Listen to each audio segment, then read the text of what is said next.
Hi friends, welcome to మీరు చూసారా channel. నేను మీ జ్యోతి.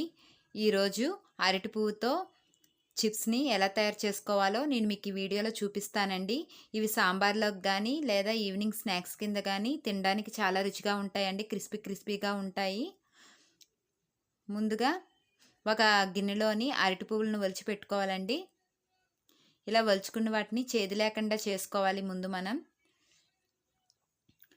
చూడండి, ఇప్పుడు ఒక అరటి పువ్వుని తీసుకొని అందులోని ఆ రెక్కలు అక్కడ పొడవుగా ఉంటుందండి, గుండ్రంగాన దాన్ని తీసి పెట్టుకోవాలండి, ఒలుచుకోవాలి. ఆ రెండిటి వల్లే మనకి చేదు వస్తుందండి. అవి రెండు తీసేస్తే మిగిలినవి మనం ఇది కూర కానీ లేదా చిప్స్ కానీ చేసుకోవడానికి వీలుగా ఉంటాయండి.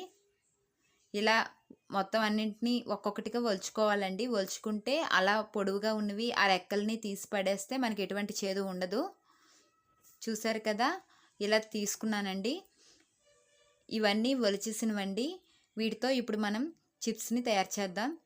ముందుగా ఒక గిన్నె పెట్టుకొని అందులో వాటర్ వేసుకొని అవి మరుగుతున్నప్పుడే ఒక టేబుల్ స్పూన్ పసుపు కూడా వేసుకోవాలండి. అవి బాగా మరుగుతున్నాయి కదా, ఇలా మరిగినప్పుడే మనం స్టవ్ కట్టించుకొని ఆ ఒలుచుకున్న అరటి పువ్వుల్ని అందులో వేసి గరిటెతో తిప్పాలండి. అవి బాగా ములిగినట్లు అలా ఒక 2 నిమిషాలు ఉంచి దాన్ని వడకట్టుకోవాలి.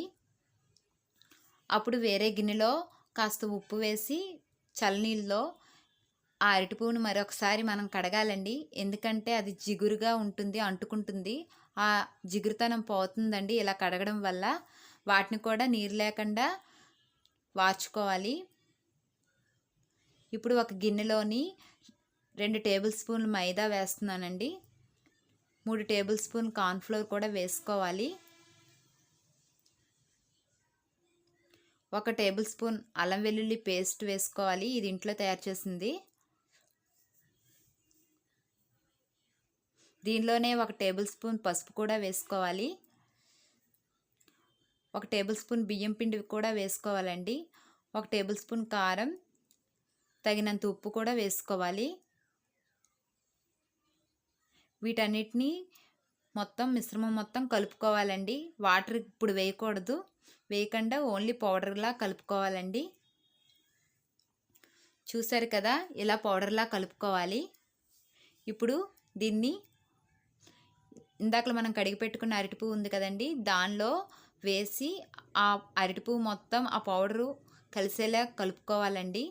అలా కలుపుకోవడం వల్ల మనకి అడుగుకి మిశ్రమం ఉండకుండా వాటికి అంటుకొని ఉంటుంది. ఇలా కలుపుకున్న తర్వాత దానిలో లైట్గా వాటర్ వేయాలండి, ఎక్కువ వేయకండి. అది బాగా అంటి పెట్టుకొని ఉండాలి. మనం వేసిన పౌడర్లు మొత్తం అవి అంటి పెట్టుకొని ఉండాలండి. అలాంటప్పుడే మనకి క్రిస్పీగా వస్తాయి చిప్స్ అనేవి. అలా కలిపి పెట్టుకోవాలి. ఎక్కువ వాటర్ వేయకూడదు, ముద్దలా కలిపి పెట్టుకోవాలి. ఇలా కలిపి పెట్టుకొని ఒక 10 నిమిషాల తర్వాత దాన్ని ఉంచాలండి. 10 నిమిషాలు పక్కన పెట్టుకొని ఇప్పుడు ఆయిల్ వేసానండి. నేను ఒక కళాయిలో ఎక్కువ ఆయిల్ వేయలేదు. మీరు కావాలంటే డీప్ ఫ్రైకి ములిగినట్టుగా ఆయిల్ వేసుకోండి. దానిలో ఒక్కొక్కటిగా వాటిని వేసుకోవాలండి. ఇవి చాలా క్రిస్పీగా ఉంటాయండి, చాలా రుచిగా ఉంటాయి. మీరు ఒకసారి చేసి చూడండి. ఇలా వేగిన తర్వాత వాటిని తీసి ఒక ప్లేట్లో వేసుకోవాలండి. మనకి అరటి పువ్వు చిప్స్ రెడీ అయిపోయాయండి. దీన్ని ఒక ప్లేట్లో తీసుకుందాం. మీడియం ఫ్లేమ్లో పెట్టి వేయించుకోవాలి. చూసారు కదా, అరటిపువ్వు చిప్స్ రెడీ అయిపోయి. ఇవి చాలా బాగుంటాయండి, రుచిగా ఉంటాయి, అస్సలు చేదు ఉండదు. ఒకసారి మీరు కూడా ట్రై చేయండి.